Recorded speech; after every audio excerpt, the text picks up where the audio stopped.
Nadadawit ngayon ang pangalan ni Kay Abad sa issue ng pagtataksil ng aktor na si Daniel Padilla sa ex-girlfriend niyang si Catherine Bernardo.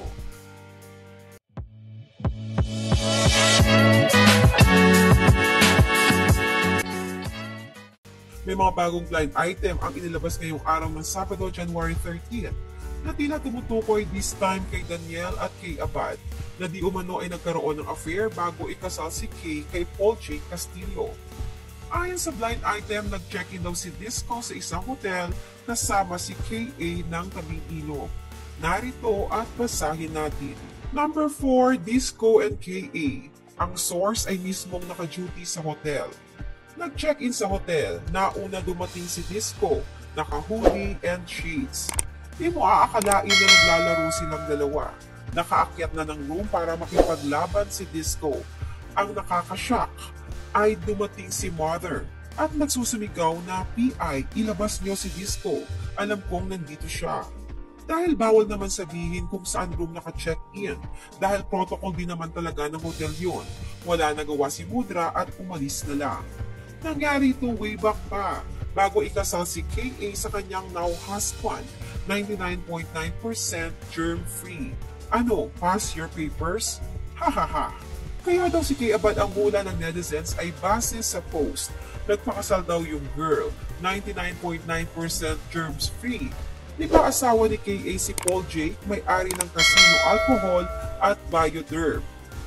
Ang blind item na ito ay tila tumutugpa din umano sa cryptic post ng ate ni Catherine na si Kay sa ipinost nitong "We know what you did last summer" at sa caption ay enumerate nito ang mga taon na hula ng netizens ay ang mga taon na nahuli nilang nagtaksil si Daniel kay Catherine.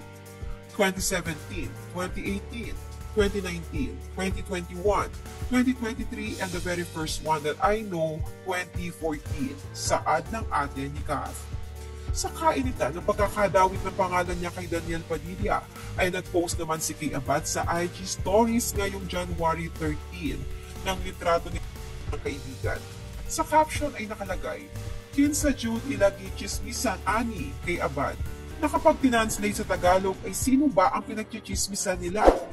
Na tila paiwatig na hindi siya affected sa mga chismis tungkol sa kanya. Bago si Kay Abad ay nauna nang nadawit si Ariel Garcia na di umano ay naka-affair din daw ni Daniel bago pa ito ikasal kay Patrick Sugi, na tropa din ng Katniel sa Nguya Squad. Ito ang hinihinalang dahilan kung bakit no-show ang Katniel sa kasal ni na Patrick at Ariel noon. Pero mariin itong itinanggi ni na Ariel at ni Patrick. Bukod dito ay lumutang din ang pangalan ng aktres na si Jillian Vicencio na nakatikiman din daw ni Daniel kahit sila pa ni Catherine. Pero mabilis na dinenay ni Jillian ang mga paratang na ito at sinabing magkaibigan lang talaga sila ni Daniel at alam niya kung sino ang nasa likod ng pagkakadawit niya sa breakup ng Katniel. Gayunpaman ay kabilang si Jillian sa mga in-unfollow ni Catherine recently sa kanyang Instagram, kabilang sina Julia Barreto at Naisa Soberano. Samantala, ang unang babaeng nabalita na naka-one night stand daw ni Daniel na si Andrea Brillantes ay nauna ng in-unfollow ni Catherine sa IG. Bagaman may mga nag-ulat na personal umano na in-approach ni Andrea si Catherine noon para mangumpisal dito sa namagitan sa kanila ni Daniel. Dito mga huling araw ay binahagi rin ni Andrea ang mga pag-attend niya sa church, reflecting a moment of spirituality. Samantala, pagkatapos maglabasa ng mga blind item na hinihinalang tungkol kay Daniel, ay spotted naman ang aktor sa airport na nag-iisa na ayon sa uploader ay papunta umano ng Dubai. Makikita si Daniel na nag-iisa, nakasuot ito ng black pants at black jacket. As usual ay naka-shades ito. Habang kilig na kilig naman ang babae na nakapila kasunod niya na siyang kumuha ng video. Nang tawagin nila si Daniel ay tila nginitian sila nito. Base na lang sa pigil na kilig na maririnig na tinura ng babae.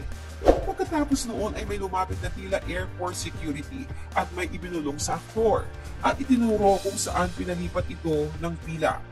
Hindi malinaw kung saan pinapila si Daniel, gayunpaman ay hindi maikakaila na sa kabila ng sunod-sunod na negatibong issue tungkol sa pag-uugali ng aktor ay marami pa rin ang nahuhumaling sa taglay niyang kagwapuhan at karisma.